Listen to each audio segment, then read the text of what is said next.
Ladies and gentlemen, hello and welcome to another episode of Booking a Better Wrestler. My name is Paul LaPorte, and boy has it been a busy week here for Changing the Questions. I think this is the third or fourth audio I've done in 2 days. Be sure to check out all of our other shows that we've been putting up. Recently we just did a recap of Wrestle Kingdom 10. I did that solo. Just my thoughts on the show, which was very good overall, but maybe not as spectacular as last year's show. I go into some detail about that. We also had episode 12 of Changing the Questions, which I did on the road with some friends of mine about the best independent wrestler in the year 2015. That was a really fun show to do, so be sure to check that out. And then also late last night, we uploaded a roundtable discussion with as many people as I could gather up about the releases of AJ Styles, Shinsuke Nakamura, Carl Anderson, and Doc Gallows from New Japan, and whether or not they'll end up with WWE and what they should do with them. So those are all really good shows. You should be sure to check them out. Head on over to our YouTube page or look them up on iTunes when you're done listening to this if you haven't done so already. And if you have done so, then let us know what you think and share that with your friends. Alright, so before we get things started, I wanted to make a quick comment on the fact that 50% of the people that I've looked at for this show have been rebooked since I started doing it.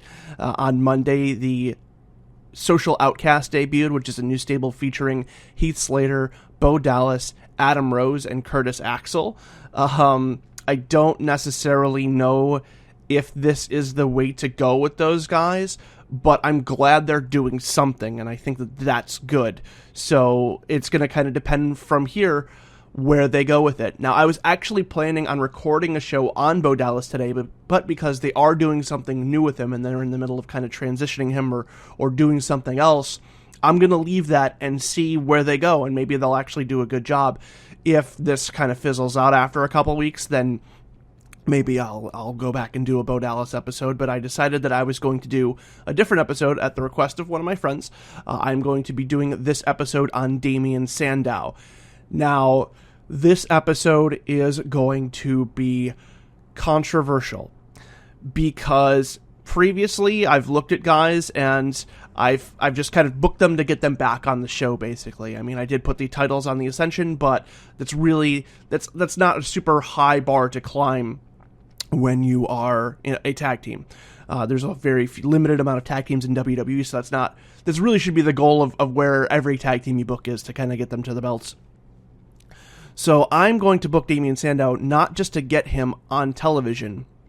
Okay, this is where you're all going to say Paul is crazy. I'm going to book Sandow to win the 2016 Royal Rumble, win the WWE Heavyweight Championship, and main event Wrestlemania. I'm just going to take a sip of water and let that sink in. Paul, what the hell are you doing, you're asking yourself? Crazy man. Okay, here's my theory. And I've actually had this theory for some time, and I was originally had these plans for Santino Marella, as far as having somebody win the Royal Rumble who was really unexpected. But I think Damien Sandow is a better pick because I think he's a better wrestler, and I think he's better on the mic. I think he's a better talent overall. But think about this for a second. The Royal Rumble is billed every year as something that anybody can win in the most unpredictable event of the year. But when has a Royal Rumble happened when you couldn't nail it down to at least like 3 or 4 guys who are almost certain to win?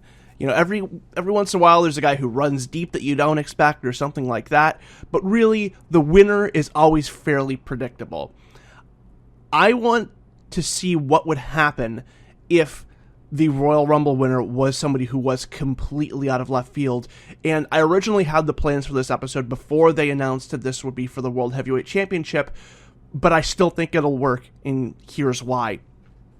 WWE wants to put up this illusion of spontaneity of the Royal Rumble, but they also want to do this anti-establishment storyline that they seem to love doing so much. They love doing it with everybody, with Daniel Bryan, with Roman Reigns, going all the way back to Steve Austin, of course, and John Cena.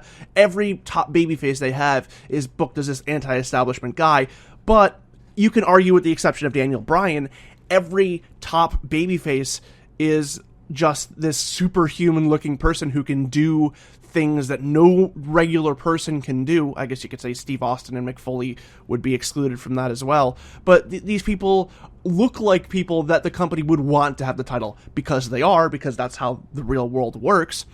But what if you did an anti-authority storyline angle with a guy that not only the authority doesn't want there, but the whole company doesn't want there? So it's not just a guy versus the boss, it's a guy versus the system as a whole. Okay, here's how it goes down.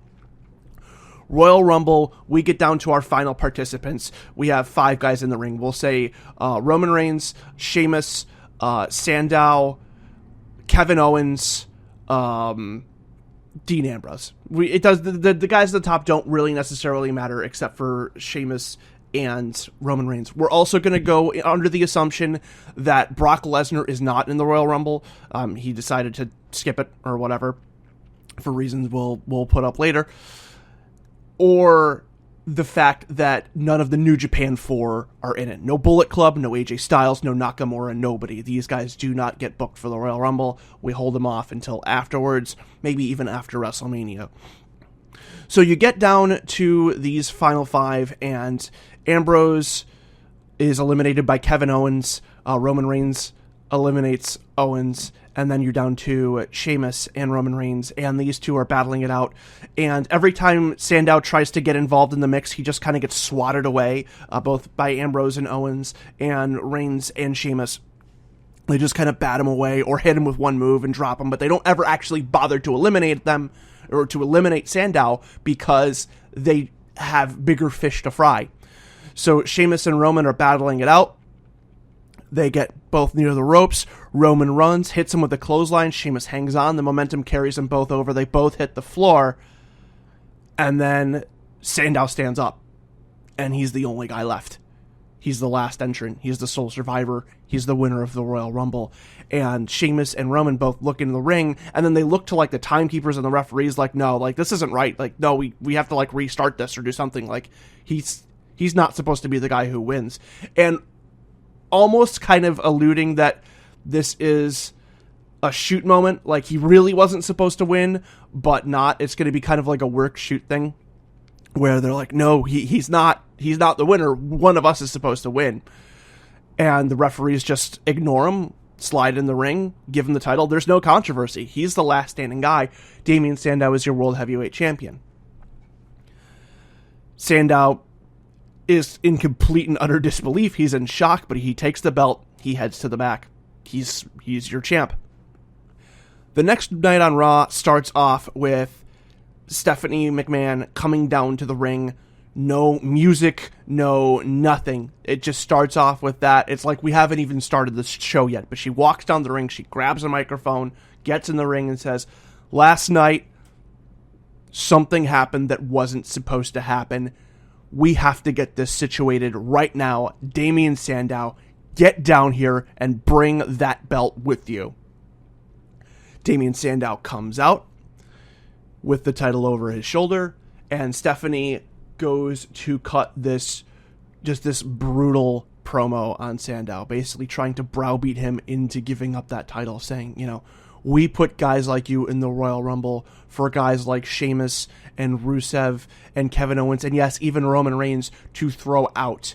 You're just a number. You're just a body to fill a space. This is not for you, and she points to the WWE title. This is not something you're ever supposed to have. This is for the people that we want to have this. Vacate this title. It wasn't your fault. You were just there. Vacate the belt. And we're fine. Don't worry about it. We'll go on with our plans. We'll figure out something for Fastlane, and then we'll build to WrestleMania. Sorry for the confusion. And then Sandow stands up to Stephanie. He says, no. He says, this is my belt. I want it fair and square. I'm going to hold on to it, and I'm going to defend it. I'm going to be a fighting champion right through Fastlane and up to WrestleMania. And you can't stop me. You can't strip this belt from me. I want it fair and square. Stephanie starts to get more angry at the fact that Sandow isn't just bending to her will. She says, okay, fine. You want to be a fighting champion? You're going to have your first title defense tonight, and it's going to be against Sheamus. Get ready, because this is all going to be solved by the end of the evening. Goodbye. Sandow goes to the back, and they have him do a backstage interview where, again, he's standing confident, he's standing strong, but then when Tom Phillips or whoever leaves, the camera lingers around for a little bit, and Sandow's facade kind of falls away, and you can tell that he is concerned. And he gets his spirits lifted by none other than the New Day. The New Day sees him, they congratulate him on his win, and Sandow kind of questions whether or not he's going to be able to hold on to this belt, and the New Day says that he needs to stay positive, he needs to stay focused, and that they'll help him prepare for tonight and keep his belt, because he's a good example of a positive story, and the New Day, beyond all else, loves the power of positivity. Okay, so we have the main event of Raw, Sandow against Sheamus for the WWE title, and Sandow gets the victory. It's a match where Sheamus puts a beating on him, but Sandow is, and this is going to be the running theme through this whole thing, he's smarter than Sheamus, so he catches Sheamus off balance, gets him, turns him over, rolls him up, 1, 2, 3, gets his belt, gets out of there. Sheamus ends up Raw with just kind of staring at his hands, unbelievable as to what happened. Stephanie McMahon comes out and glares down Sheamus, and that's how we end Raw.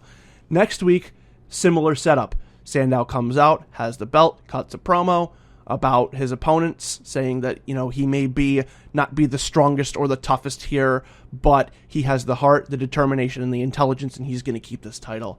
Stephanie McMahon comes out and says, okay, you managed to defend your title once, you're going to defend it again tonight, and you're going to defend it against Alberto Del Rio.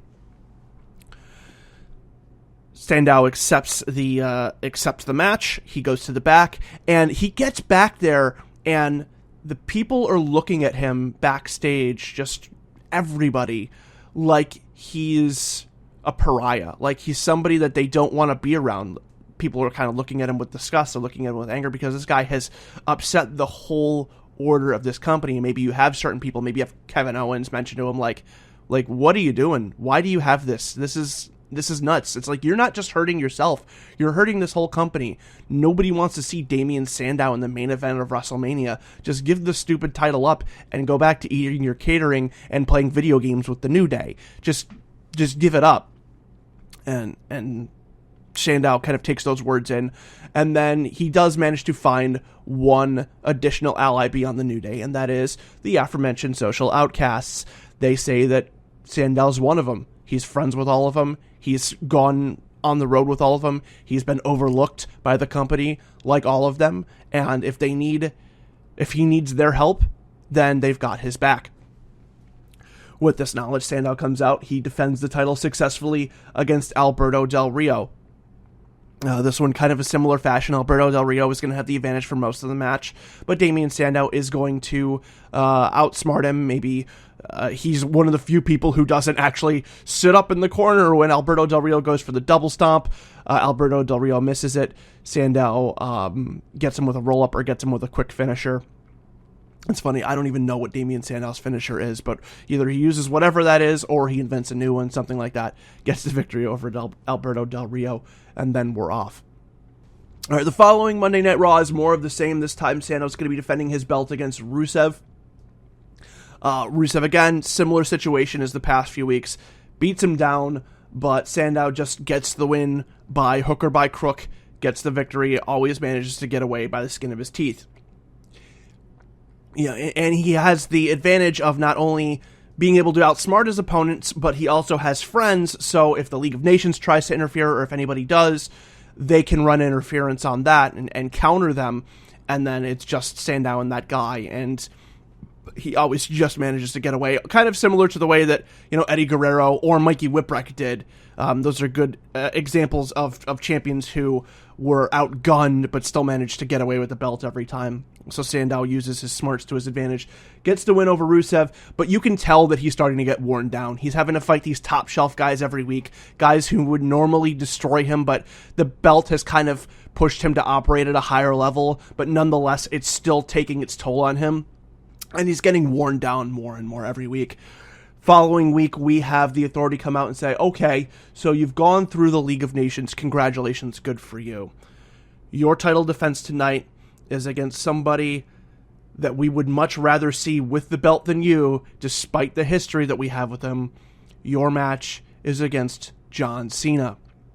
So Cena comes out and he cuts his usual baby face, I'm a good guy, but I'm going to shit talk you, ha ha ha, promo, but even with a little bit more of an edge to it. He congratulates Sandow on winning the belt, but he also brings up the fact that Sandow had this opportunity before with Money in the Bank, and he cashed it in on John Cena when John Cena had one arm, and John Cena still beat him, and the fact that, it's a good story, but it's time that the face that runs the place gets back the WWE title, and then we're done. So then they go on to the main event, and unlike the other ones where Sandow kind of got a hooker by crook victory, Sandow just beats John Cena. He just beats him clean. It's a competitive match. Sandow gets the edge, hits a definitive finisher, beats John Cena. John Cena is now questioning how much he has left. He had to take a vacation, and now this starts a story arc for John Cena about whether or not he can still go with the younger guys, because this victory of all the other ones was the most shocking, because it wasn't just a flash pin or a fluke victory. Sandow just beat him straight up. And with each of these passing weeks, Damien Sandow is getting more and more determined, but he's getting more and more beaten up from these challenges. The final Raw before Fastlane, the Authority comes out and says he won't have a title match on this Raw. Instead, it's going to be a handicap match against everyone he's wrestled so far, and that includes John Cena, who the Authority urges to do what's best for business. They do this main event, and Damien Sandow gets obliterated by Sheamus, by Alberto Del Rio, by Rusev, and by John Cena. They just pick him apart and just smash him to pieces. And then, at the end of the night, after Sandow loses this non-title handicap match, the Authority comes out and they say, your opponent for Fastlane is going to be somebody, to give you an idea of who I would rather see with this belt other than you. This is a man who assaulted my husband, Triple H, who beat up my father. This man is still somebody I would rather see with this title than you, because I care about what's best for business. You are going to be defending the title at Fastlane against Roman Reigns. So that ends Monday Night Raw, but the SmackDown before Fastlane, we have Sandow come out. He cuts this passionate promo about his career in the business, what he's had to go through, how he's been overlooked for so long, and what he has now. And he says that he simply is not going to give it up, and he's going to sacrifice himself to keep it if he has to. Also, at the end of the promo, he mentions that he reviewed the contract for the Royal Rumble winner because he's smart, and he's one of the only people who has actually read the fine print. And it says that if he can retain the title at Fastlane, he will not need to defend the belt until WrestleMania 32. He won't even need to have a match. He can be selective because the champion needs to prepare. They have to give the champion a month to prepare for a WrestleMania main event. So he can refuse any match he wants to. He does not have to defend the title between now and then. And then he hammers home the point that if he beats Roman Reigns, he gets to achieve his dream, the dream of everybody in wrestling, to main event WrestleMania. Fastlane comes. Roman Reigns starts off the match. He gets the upper hand on Sandow with ease. Sandow is too outworn, and he's outmatched with Roman Reigns, even if he was at 100%, but he's managing to avoid the pin due to sheer determination and outsmarting him. Every time he gets in a bad spot, he rolls out of the ring. He always makes sure he's near the ropes for a rope break, things like that. Reigns is just about to overcome all of those things until Dean Ambrose comes out and costs Roman Reigns the title. He ambushes him. There's a ref bump spot. Ambrose is tired of living in the shadow of Roman Reigns, and he turns on him, and that builds to their program for WrestleMania. Damien Sandow gets the pin. Referee wakes up. 1, 2, 3. Damien Sandow is your champion. Damien Sandow is your main event winner, and he will go on to main event WrestleMania. Stephanie McMahon comes out at the end of Sandow's victory and says, "Congratulations, Damien, you've done it. You're the main event of WrestleMania. You're going to bury this company. How wonderful for you. Because you are going to cost us so much money by being in this main event and nobody wants to see you, we are going to put you against a person who is going to make you pay and going to make you wish you never tripped over that wretched title. Your opponent is Brock Lesnar." So the build to WrestleMania is basically just centered around the fact that Damien Sandow is basically a dead man walking, and all of the promos around that kind of center around that theme. There's a promo by Paul Heyman from The Authority. Vince McMahon comes back. John Cena cuts another one. Practically everyone in the locker room is just looking at Sandow and going, "This is what you deserve because you're costing us money. This is going to be the worst WrestleMania in history because you're main eventing it. Nobody wants to see you. You are not a main eventer. You never have been. You're barely at the IC title level. You're probably not even there. You're enhancement talent." They use that term. You're enhancement talent. You're a fucking jobber. You're nothing. You're nobody. You shouldn't have this. This position is not for people like you. This position is for people who are better, people who are superior. And I want to nail that verbiage home because, you know, they always like to use the anti-authority angles because everybody likes to beat up their boss or whatever. But, and yeah, okay, that's true to a certain extent, I guess. But in reality, the root of that comes from the fact that people feel like those above them don't treat them as equals in general. People above them think that they're better, that they can get away with more, that they can get out of speeding tickets and that they can get out of this and get out of that and have their way just because they have money or because they have power. And Sandow is going to represent everything that those people aren't. You know, he doesn't have the model good looks. He doesn't have an incredible physique. He's not super strong. He's not a high flyer. He's Mick Foley. He's an everyman, and that's what they're going to hammer home. And Sandow is going to stand up for himself, and he's going to cut promos saying that, you know, this is, everybody talks about the land of opportunity and that anything can happen in the United States of America, things like that. Well, I'm living proof of that, and I'm going to prove to you all that this belongs to me. This belongs to the common, average, everyday American, or wherever in the world you're from. It doesn't matter. This belongs to everybody, and anybody, if they work hard enough and they dedicate themselves, can hit that highest level. That's going to be the message that they're going to hammer home, and it's going to be really Damien Sandow versus the establishment. Like I said, the New Day is going to help him out. The social outcasts are going to have his back, and this is going to be your build as we get to WrestleMania.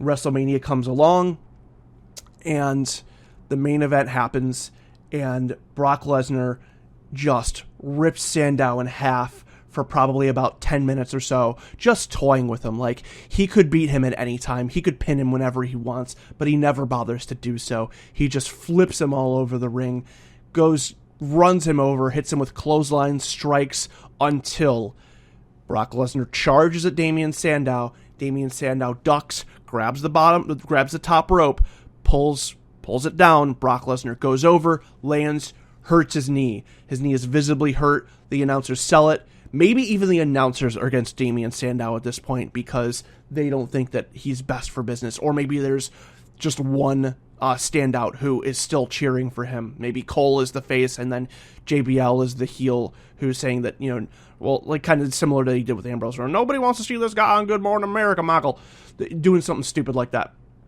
So they're playing it up, and then they both comment on how Brock, it looks like he's hurt, looks like he tweaked his knee, and Brock doesn't have nearly the speed that he had before. He's operating at about half speed, and this allows Sandow to have an advantage over him. He can hit and move, he works on the leg, he kicks at it, he starts wearing him down, starts trying to get different submissions on him, and he starts to look like maybe he could actually get an advantage because he's working at Brock's leg so efficiently that Brock just can't catch him anymore, that he can't get up to him, but Brock is just still powering out of submissions or throwing him off. Sandow can't pin the guy, and he almost doesn't want to get close enough to him to try and pin him because he knows that Brock can just grab him and murder him, and that he's not going to play with him. He's probably just going to go for the pin at this point.